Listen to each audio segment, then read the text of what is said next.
All right, let's talk about business ethics. It's a term we hear tossed around all the time, right? Especially when some company messes up. But what does it actually mean? It's way more than just, avoiding fines. It really gets to the very soul of a company. So let's dive in and break down what that really looks like.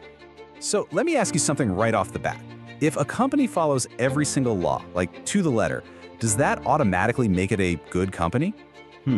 You might think so, but the answer, well, it's actually not that simple at all. And that question, it leads us right into our first big idea, going beyond the letter of the law. This is where things get really interesting. We're talking about that gray area, where the official rules stop and real responsibility kicks in. Okay, so what is business ethics exactly? Well, to put it simply, it's basically the set of rules for how to behave that isn't enforced by the government. And that's the key right there. Ethics is all about the choices a company makes when nobody's looking, when no one's forcing them to do the right thing. Here's a great way to think about it. The law, that's the floor. It's the absolute bare minimum you have to do to not get in trouble. But ethics, that's the ceiling. That's the higher standard, the thing a company chooses to aim for. And that totally changes the game, right?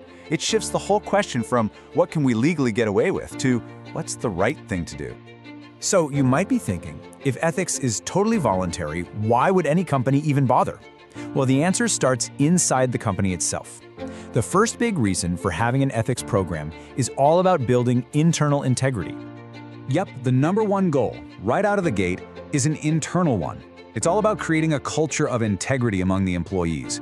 Think of a strong ethics code like a shared compass. It makes sure that everyone, from the CEO all the way down to the person who just got hired yesterday, is heading in the same direction, guided by the same core values. But of course, what happens inside a company doesn't just stay there, right? That strong internal culture, it sends these powerful ripples out into the world. And that brings us to the second big purpose, earning external trust. This is where those internal values actually create real, tangible value on the outside. And what's the result of all that internal integrity? It's earning the trust of the people who matter most, the stakeholders. Honestly, in today's world, trust is basically the most valuable currency a business can have. It's that feeling the outside world gets that your company is going to do the right thing even when nobody's watching. So, who are we talking about here? Well, first up, you've got investors. They're not going to risk their money on a company they don't trust. Makes sense, right? Then there are consumers. That's us. We vote with our wallets, and we will absolutely drop a brand that we feel has betrayed us. And this is a big one. You've got the employees themselves. They have to trust the company with their careers. I mean, losing the trust of any one of these groups can be a total disaster. Okay, but let's be real for a second. Just having an ethics program on paper, that's not enough. And this brings us to a really crucial final point. It's a question of quality. Because believe me, not all ethics programs are created equal. There's actually a great quote that just nails this idea. While corporate ethics programs have become common, the quality varies. And that is so true. A fancy, glossy ethics handbook or a poster on the break room wall, it means absolutely nothing if those ideas aren't actually being put into practice every single day. Ultimately, it all boils down to this one simple distinction. Is a company's ethics program just some dusty binder on a shelf?